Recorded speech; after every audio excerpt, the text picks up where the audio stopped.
Hi, it's Josephine Guru Mantrakar from Yogi Strong, and today we're going to be making kind of a little different take on a khichdi. As you know, I'm going to be doing a 40-day transformation. This is an Ayurvedic way to bring health and vitality to you, especially during this time of seasonal transition and also the holiday. Remember, I talked about how we will be taking in more foods and candies and things outside of our normal diet. And when I say diet, I just mean like how we normally eat. So since we're going to be changing that up, it's going to be a little bit harder on our digestion. You might have some adverse side effects that happen, like gas and bloating and pain. Perhaps you have constipation or diarrhea, like all sorts of different things that are going on that will and can happen. So what we're going to do during those 40 days is we're going to have coaching sessions, you and me, either privately or in our group coaching. We're also going to have recipes that you can follow throughout the week, so that way you have meals prepared for yourself to support your digestion, but there will also be times where you're able to eat and drink what you want. So we're looking at an 80-20 rule. Eat great 80% of the time, 20% allow yourself to indulge in those things that we would like to do for the holiday. So today, what we're going to be doing is we're going to be cooking with some quinoa and some mung beans, which I've already washed. So always make sure you're washing your mung beans, you've separated them, make sure there's no rocks and sticks and things, rinse them really well, and then get some quinoa. I just use white quinoa. I find that using tricolored or red brown quinoa is a little harder to digest, so I'm using just the white quinoa. Always try to buy organic and definitely rinse it a few times, because quinoa has a natural like pesticide that is part of quinoa that keeps bugs from wanting to eat it. So you need to rinse it off, one, to get rid of anything that might be on it, but two, also to help rinse off part of that pesticide. So always make sure you wash them. Some people suggest that you soak the mung beans overnight, so that way it's easier to digest. Honestly, I don't always soak them because I'm putting it in my Instapot and I feel like it brings it to the right consistency. So it's up to you if you want to let your mung beans soak or not. But in any case, quinoa and mung beans, this is about a cup of each. I do the same amount of quinoa as I do for my mung beans. Now, if you wanted to do split mung beans or lentils, you could do that too, and it would be the same ratio. So you don't have to use mung beans, but we do that a lot in khichdi because it's easy to digest and it has really good protein for you. So this is that. Next, I have some local squash, carrots, I have onions, and then there's some garlic in here. This is going to be my vegetable that's going in. I'm also going to be adding in a can of organic whole peeled tomatoes. You can put in tomato paste if you don't have it, or you can slice up some fresh tomatoes, which is really great, and dice those up and put it in there. You could do like 2 large tomatoes or 3 or 4 smaller ones, depending on how much tomato you want. The base that we're going to be doing for our recipe today is going to be gram masala. I'm also going to add a little extra cumin, coriander, turmeric, black pepper, and we're going to put this all in the Instapot. So it's going to be really easy to make. The hardest part is just prepping and chopping. Once it's in the Instapot, you're going to let it cook. And then when it's ready, it's going to be fabulous. So it's going to be great for your digestion. It's going to keep you healthy. The best time to eat this is at lunch. Lunch really should be your biggest meal of the day. Breakfast should be warm, easily to digest, and it should be waking up the body, waking up the digestion. Lunch is the largest part of your day to eat, and then dinner can still be hearty, but smaller portion. So you could have a soup or a stew with like a slice of bread, and that's really great, especially on these cooler fall days. And I know it's hard. Sometimes we want to indulge and have that pizza or burgers and fries or whatever. So just allow yourself to remember that occasionally it's okay. But as we adjust our gut microbiome, you might find that you will not tolerate some of those foods as well, because you're really changing it up. You're making it so that way your body can digest these foods to be healthier for yourself. Don't forget that even though we have our main brain, our gut is really our main brain. How our gut influences our whole entire body will influence how our brain functions. So this isn't like a diet and nutrition just to get through the holiday. This is a process to break a habit of eating poorly, especially when you're in a stressful situation. Holidays are stressful. So this is a way for you to eat properly, not just now, but to get you in the mindset to eat properly for the rest of your days. And I'm not gonna say 40 days is gonna be the easiest 40 days, but it takes 40 days to break a habit. We can do it. We can do this. Your body will go through some transitions, but you have to be committed. Without commitment, it's not gonna work. You have to have commitment. And you have to be true to yourself. You have to want to feel good. Do you know how many people tell me, I don't feel good, I have headaches, I'm bloating, my body hurts, and I don't know what's wrong. Well, what are you eating? What are you drinking? They're not eating or drinking appropriately. Wake up, have a warm glass of water. I'm not saying you shouldn't have coffee, but let's start our day off with some warm water, some boiled water even, to make it easily digestible for your insides, but just some warm water. That'll get your body started for the day. We have a lot of techniques we're gonna talk about during those 40 days, especially during the coaching sessions. So if you're interested in doing this 40-day Ayurveda, go ahead and go to my Eventbrite, which I will link here, and sign up. You have plenty of time. We have an info session going on tomorrow. Can you believe it? But we also have 2 more info sessions coming up throughout the month. The faster you sign up, the faster we can go ahead and get your Ayurveda consultation done. So by November 1st, you are ready to start this transition into a healthier mindset and body. So I'm prepared. Are you prepared? I think you can be. So let me get to this so you can see how we make this simple lunch that's gonna feed you for at least 2 days and your family. Again, this is just 1 squash, 2 medium-sized carrots, a small to medium onion, and 1 large garlic clove. And again, it is a cup of quinoa and a cup of mung beans, and I'm making a large portion. We have 4 people in the house, so this will get us a day or 2.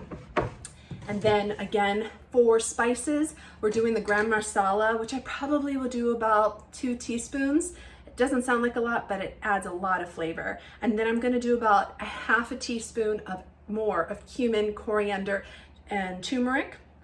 I'm also gonna add in black pepper to taste and 1 bay leaf. Put it into the Instapot, and you heard right, no salt. We do not cook with salt when we're cooking with our beans because it doesn't let them cook as well. I know that sounds weird, but it makes them a little bit more tough. So we don't add salt until after everything is cooked and that Instant Pot beeps. I don't like to let the steam out of the Instant Pot right away because I feel like having that pressure slowly release over those few minutes that it takes on its own allows for everything to blend and cook and come to the right consistency. If you let your Instapot beep out that it's done and then you let the steam out on that rapid burst, I feel like it doesn't have the availability to come to the consistency that's going to be beneficial, and then it gives a little bit more time for those flavors to meld. So if you have it available, let it just steam out on its own and let it be. It'll be great. And then after that, you can add in your salt, and I normally taste it first, so you could do like a half a teaspoon of salt. I end up normally putting 1 teaspoon of salt in, but just be mindful, do a half at a time, so that way you can gauge how much more is going to be best for you, especially if you're on a low salt diet. If you're doing salt, I always recommend using pink salt. This pink salt I get from Pure India, which is in Pennsylvania, Pure India Foods, and this is a really great pink salt because they don't use any, it's like hand picked, right? So it's not using any kind of machinery that can be contaminating. A lot of people will say, well, what's the difference between white salt and pink salt? Probably not too much, except for the fact that pink salt's gonna have more minerals in it and it's less heating to the body. So when we think of an Ayurveda, white salt, sea salt is going to be more heating to the body rather than the earth salt. Earth salt was sea salt at one point, right? But over time, and those minerals seep in. Some people are worried about heavy metals that might be in anything, salt, vegetables, leafy things, herbs. So just always know where your products are coming from. That's important for your health as well. So we're not just eating right. We're having a mindset of being mindful and aware that the things that we're taking into our body are going to benefit us the maximum way. I know it's a little bit expensive That's a shame, right? That some things that we want to be healthy with are going to be more expensive, but don't let that stop you, because you need to eat these foods. You need to have your wellness now, okay? All right, so let's get to this. We're gonna put it in the Instapot, and then I will see you come November 1st, if not sooner. Don't forget to sign up. Go to yogistrong.com. My link for the Eventbrite's on there, or you can get to the link here on my Instagram or Facebook. It'll be great. Don't forget, I also have a YouTube channel. I don't update it that often, but there are some really cool videos on there. So come check it out, Yogi Strong, and I'll see you then. Thanks. Enjoy this small cooking recipe. Okay, here we go. This is our quinoa and mung beans. I was gonna use some whole tomatoes, but I'm changing it to tomato paste today, even though I said I was gonna do the other. Changed my mind. That happens, and that's okay. Allow yourself to improvise and go with the flow. So first I'm gonna put my saute on my Instapot. I wanna saute up a little bit of the spices. This helps activate them. You can use ghee if you want to saute them. You can use refined coconut oil. Some people are into avocado oil. It's up to you what you want to do. I'm just using olive oil. Olive oil is good for me, for everybody. So that's the one you can go with. That was probably about a tablespoon of olive oil that I put in there. So you can eye it. I'm going to grab my spices here. As that comes up to a warm temperature, I'm going to grab my little spice box, which smells amazing. I mean, how can you not love this? I mean, it's just so great. So again, I'm going to add just a little bit of turmeric. It's about a quarter to a half a teaspoon of turmeric, not too much, just enough to bring in that color and that flavor. Also, turmeric's really good for you. Doesn't hurt to add it into your diet. You don't always have to swallow pills. You can just put it in there. A lot of people want to get the added benefit of the turmeric, but at the same time, having the whole root is going to be more beneficial. I'm going to add in a little extra coriander, which is about the same amount, a quarter to a half a teaspoon. Now I'm going to add in the gram masala, and this I'm going to be a little bit more liberal with. So I'm going to do about 2 teaspoons, maybe a little extra here. And then I'm going to add in a little bit of extra cumin. So this is going to have nice flavor. You don't have to add any broth. A lot of people want to add broth to everything that they're cooking, but you don't have to. This is going to have such great flavor. And then I'm going to put my pepper in too. I want it all to be activated. So you don't have to have pepper. And again, with the vegetables that I mentioned, you don't have to use any of those. You can have this be whatever you want it to be. So whatever's in season, you can even put some kale in here, which is really great, zucchini. You can do whatever you want. So give that a good twist for what works for you. I'm also gonna add some asafetida, some hing. This I also get at Pure India. If you're have a gluten intolerance, just be mindful that sometimes this is made with gluten in it, so there are gluten-free options. This will help balance out any bloatiness that might happen from the beans, and you don't need a lot. I mean, this is just like pretty much a pinch, and that has to be activated in the oil. So let that cook. So as you can see, this is starting to warm up, and I'm just gonna mix all this together. We don't want it to burn, so make sure you're mindful of what's going on. It's going to add in my veggies. There's no particular way you need to add this in. So add it in.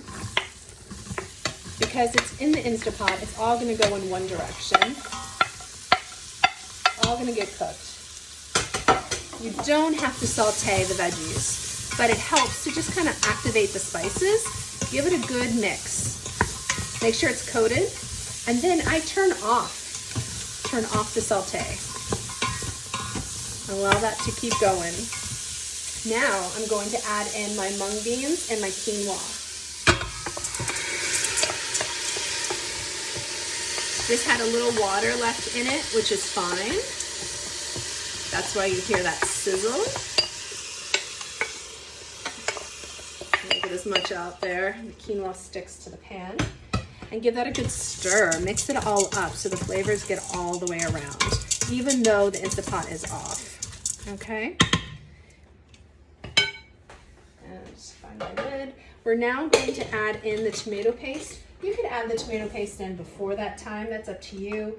And I'm gonna do about 3 teaspoons here. That's like a tablespoon, so let's do 2 more. So we're gonna do 2 tablespoons, which is roughly 6 teaspoons, and that'll be good tomato paste. And then I'm gonna add 2 cups of water and give it a stir, just to get that tomato paste mixed up. If you're adding in the diced whole or however tomatoes you're doing, whether it's canned or fresh, you probably can use a little less water because it's going to have more water in it.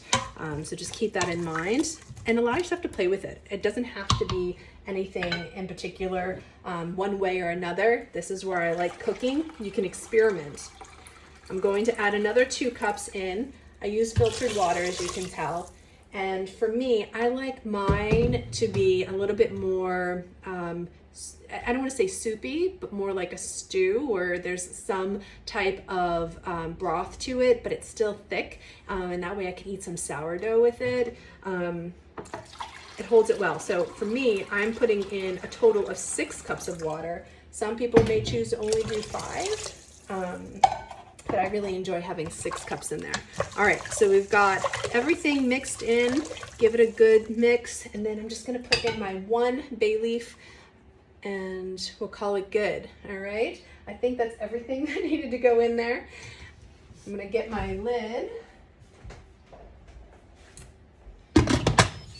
Seal it up. Make sure that this is on. Don't forget your Instapot, right? Everything is in there. Everything's on tight. You don't want to forget that because it'll burn. It won't cook right. Once you have this on, I put pressure cooker, and I have mine set at 18 minutes on normal high. And that's it. Leave it be, let it cook. It'll steam on its own on the way out. Again, that'll have the better consistency. When it's done, put in a half a teaspoon of salt, give it a good mix, taste it. If you need a little bit more, you can go up to another half a teaspoon. Just allow yourself to put in as much as you feel comfortable for you. Again, pink salt's gonna be best, and that's it. This should feed you and your family, or for you for a couple days. And I think it'll be delicious. I'll have to do an update video on how it tastes. All right, have a good day. Enjoy the weekend or wherever you are. Bye. Hi, I wanted to give you an update. So the food came out great from the Instapot, but it was a little too thick for me, so I added 2 more cups of hot boiling water with my salt. And I actually ended up adding 2 teaspoons of salt for this particular recipe. I feel like it really needed it, but it came out delicious. It's soupy, it's just perfect for this fall, winter day, and it has nice warming spices. And I'm eating it with a side of sourdough. It's great, perfect for dinner. I hope you enjoy this, and I look forward to the experience of help guiding you and coaching you through your 40 days. If you don't make it this time around, just know that we'll be doing another 40 days come winter, after all the holidays are over. And yeah, come to some classes, Kundalini yoga, meditation, pranayama, breathing practices. Be on the lookout as we have some new series coming up, workshops, and then locally we'll be doing some spiritual book clubs. So keep an eye out for that, and I'll post more about that here soon. Satnam, have a great day.